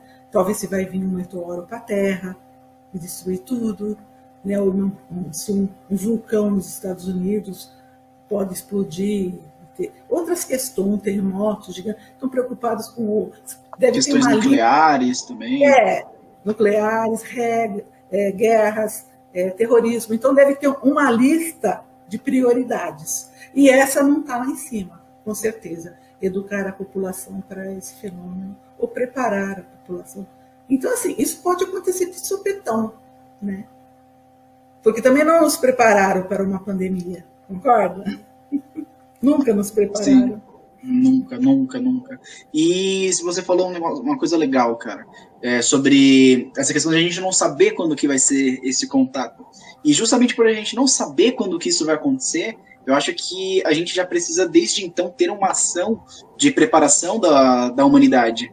Porque a gente vai preparando as gerações, né? As gerações que vão surgindo. E quando isso acontecer, se é que vai acontecer, isso daí já vai ter sido ventilado há anos e anos, quem sabe há centenas de anos dentro da nossa sociedade. Então, não vai ser algo, né, novo. Muito pelo contrário. Sim. Já vai ser algo que a gente vai ter uma ideia, pelo menos, né? Uma introdução. Uma hipótese que eles possam existir, porque é muito terrível, né? Achar que só existimos nós no universo gigantesco. E a equação de Drake já mostra isso. E tem estudos mais avançados de outros pesquisadores mais atuais que atualizaram essa equação de Drake e falam que ela está muito lá embaixo, que a possibilidade de ter mais exoplanetas habitáveis é muito, mas muito grande. Isso está surgindo todo dia. Todo dia surge... Quer dizer isso, todos os dias, toda semana tem informações novas sobre exoplanetas. Toda semana. Agora, sem falar de casos de OVNIs, pegando ali o do Pentágono, né, que viu o tal do tic-tac. Poxa, eles não sabem o que é aquilo, tá? Aí a gente vai falar, alienígena pode ser qualquer coisa. Alienígena pode ser do futuro, do passado, dentro da Terra, de outra dimensão, tá? Aquele tic-tac ali, ó, Eles já perceberam que não pode ser uma tecnologia humana, porque é muito avançada. Então não pode ser da Rússia, ou do Japão, ou da China. Tá? O que está ali ultrapassa esses meandros. Tá? Então, da onde é? Entendeu? Então aí já abre essa premissa. Puxa, será que é de fora? Será que é de dentro? Será que temos uma civilização avançada no nosso próprio planeta de milênios atrás e a gente desconhece? Eu não sei. Ainda não falaram o que é esse OVNI. Né? Mas olha quantas possibilidades. Agora, o que a gente tem que ver é que é alguma coisa, está acontecendo alguma coisa. Né? Então, preparar as pessoas seria uma forma das pessoas passarem menos sofrimento, né? Menos susto. Né? Mas, como eu disse, possivelmente não é prioridade. Muito pelo contrário, a impressão que dá, desde o livro azul que foi feito, é a tentativa de apagar esse assunto da cabeça das pessoas, da mente das pessoas. Né? Tipo, não mexe com isso, não pense em OVNI, porque isso não existe, não tem nada a ver. Então, quando força demais essa barra, aí que a gente tem que desconfiar, né? Você não acha, Rafa? Tenho certeza. Quanto mais querem nos esconder, é porque realmente existe algo de extrema relevância, de extrema importância. Foi por isso que eu entrei também um pouco meio que na ufologia, né? Eu acabei entrando na ufologia quando eu comprei uma revista UFO. Eu nem sabia o que era a revista UFO, não sabia o que era ufologia, nada, não sabia nada. Eu acabei comprando a revista UFO pela capa e eu achava que era uma revista que estava falando de astronomia, algo do tipo. Aí, quando eu cheguei na minha casa, eu li tudo, né? Tem algumas coisas que eu achei interessantes, outras eu não acreditei, né? Porque eu sou um pouco cético, assim, com determinadas coisas. Só que uma coisa que me chamou muita atenção foi uma matéria falando sobre a abertura dos documentos militares por parte do governo britânico. Aí eu já falei assim, se o governo britânico pesquisa esse assunto e tem milhares e milhares de páginas sobre isso e durante anos manteve isso escondido, em segredo, então com certeza alguma coisa tem atrás disso. Aí foi aí que eu comecei a me interessar, isso com 13, 14 anos de idade. Uns 10 minutinhos, só que depois eu tenho um compromisso, pode ser? A gente tem Pode, com certeza. Você estava falando disso, né? Puxa, agora perdi. Tinha uma coisa que eu queria colocar em cima disso que você falou. Quando você te despertou, né, essa vontade de estudar o fenômeno. Né? Então, a gente tem que ficar muito atento à informação e contra-informação o tempo todo. É o que parece dentro disso. Né? Então, a gente tem que estar checando as informações. A gente não deve se enveredar e ficar acreditando em tudo que é falado. Tem que se checar, né? Bom senso diz isso. Agora, para mim, independente do que seja o fenômeno das abduções alienígenas, o importante é eu chegar às conclusões e saber o que está acontecendo com as pessoas, porque eu estou preocupada com os meus pacientes, estou preocupada que as pessoas tenham saúde mental, eu estou preocupada que as pessoas tenham qualidade de vida. Né? Então, não é só me enveredar nesse campo porque eu sou uma curiosa e uma aficionada. Não, é um tema que aconteceu na minha vida, mas a minha preocupação maior é como ajudar essas pessoas, como tratar essas pessoas, como formar outros profissionais para ajudar essas pessoas que sofrem, né? Que têm insônia, que têm distúrbios, que ficam com medo, né? Que não são compreendidas muitas vezes pela família, pela comunidade. Então, a gente tem que entender o que está acontecendo com elas. E uma hora de tanto investigar, acaba chegando a alguns indícios, né? Algumas percepções coerentes. Quer deixar um último recado, Mônica? Eu quero dar um abraço em você. Gostei muito. Obrigado. Adorei as suas perguntas, muito pertinentes, principalmente as que estão no papel, né? Que são similares, né? Mas que você me dá uma possibilidade maior para poder ampliar elas e escrever. Estamos juntos aí de conselheira, o que você precisa de mim, vou estar fazendo com muita vontade, estamos juntos. Agradeço a todos os ouvintes, né? Se quiserem me enviar perguntas, vou deixar o meu site, é www.monicaborini.com.br. O meu e-mail é oriones10@bol.com.br. E o meu Instagram é psicóloga_Mônica Borini. E podem fazer pergunta, podem entrar em inbox, eu respondo dentro da minha competência, da minha expertise, tá? Seja lá o que vocês queiram, para ajudá-los, tá bom? Eu agradeço a todos, agradeço você, Rafael. Quem sabe possamos nos ver numa próxima oportunidade, um tema mais específico, né, dentro dessa área. Eu só tenho a agradecer, realmente, muito obrigado mesmo. Acho que o assunto foi tratado de uma maneira, um nível altíssimo, né, de outro patamar, e isso é devido justamente ao seu conhecimento, à sua pesquisa, ao seu trabalho. Realmente eu só tenho a agradecer imensamente, imensamente mesmo, por você ter aceito o convite, por estar aqui, por ser também da revista Alfa.